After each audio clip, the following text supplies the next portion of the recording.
The crew of Space Shuttle Atlantis continues its final preparations for its upcoming journey to the Hubble Space Telescope. STS-125 will be the fifth and final servicing mission to Hubble, which scientists hope will keep the telescope in operation through 2014 or longer. Of the 7 astronauts on this mission, no one has more experience with Hubble than mission specialist and lead spacewalker John Grunsfeld. A veteran of more than 37 hours of extravehicular activity, Grunsfeld is making his 3rd servicing mission to Hubble. This is going to be a very complex mission. It's going to be very hard. And if ever there's a team that can do it, I think you're looking at them. Grunsfeld and partner Drew Feustel, who's making his first space flight, will conduct 3 spacewalks.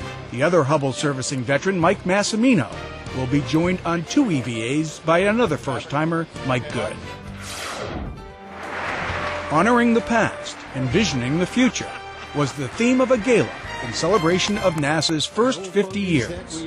Some 2,000 guests attended the event at the Smithsonian National Air and Space Museum's Udvar Hazy Center in Chantilly, Virginia.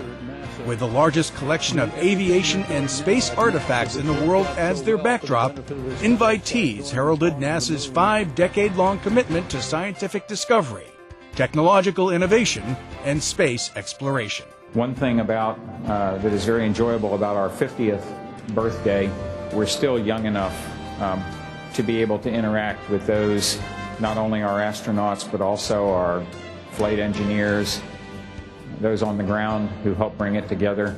To be able to be mentored and taught by such people has been one of the greatest benefits that I've had.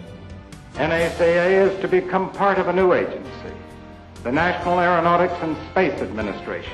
It was 50 years ago this week, on October 1st, 1958, that the National Aeronautics and Space Administration was established to steward America's space program and help humankind's understanding of the universe, our home planet, and ourselves. As we pause to mark NASA's first 50 years of inspiration, innovation, and discovery, we see a world without borders from our vantage point in space, a world where the sky's the limit. The event also featured a congratulatory message from Expedition 17 flight engineer Greg Shamatov aboard the International Space Station. The evening's entertainment included performances by music icon Quincy Jones, Frank Sinatra Jr., and the Space Philharmonic, conducted by Emile Decoud. Astronaut Leland Melvin was joined by Quincy Jones and hip-hop artist Pharrell Williams for a special presentation to more than 300 Washington, D.C. students. Melvin showed footage from his STS-122 mission to the International Space Station and spoke with the children about being an astronaut. One of you in here may one day walk on the Martian surface, may go back to the moon and live on the moon. And you can do it if you believe in yourself and you have people that support you. Jones and Williams gave inspirational talks to the students about preparing for their futures. Dictionary is the only place where you find success before work. That's only alphabetical. Because, as they say, the cliche is it's 10% inspiration and 90% perspiration.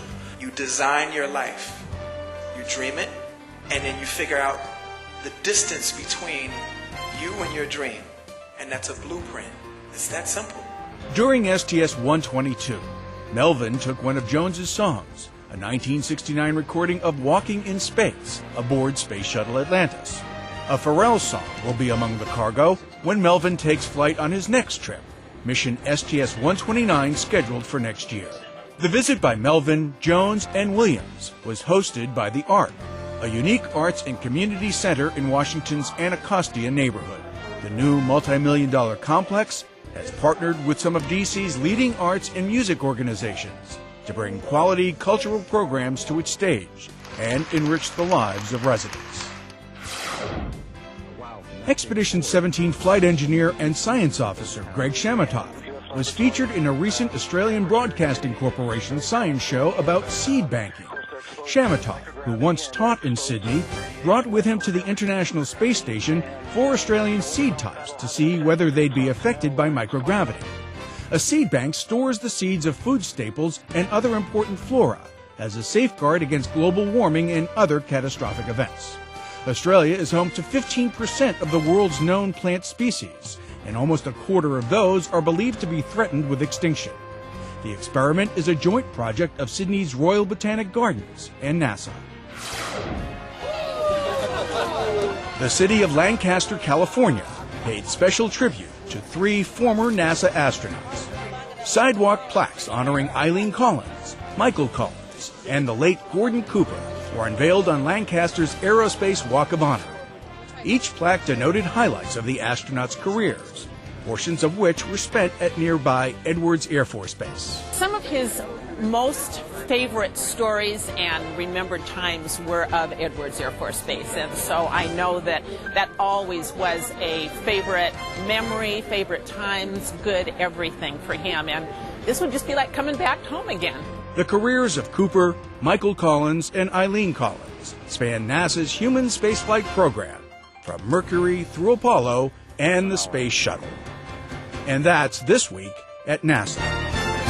To learn more about these and other stories, log on to www.nasa.gov.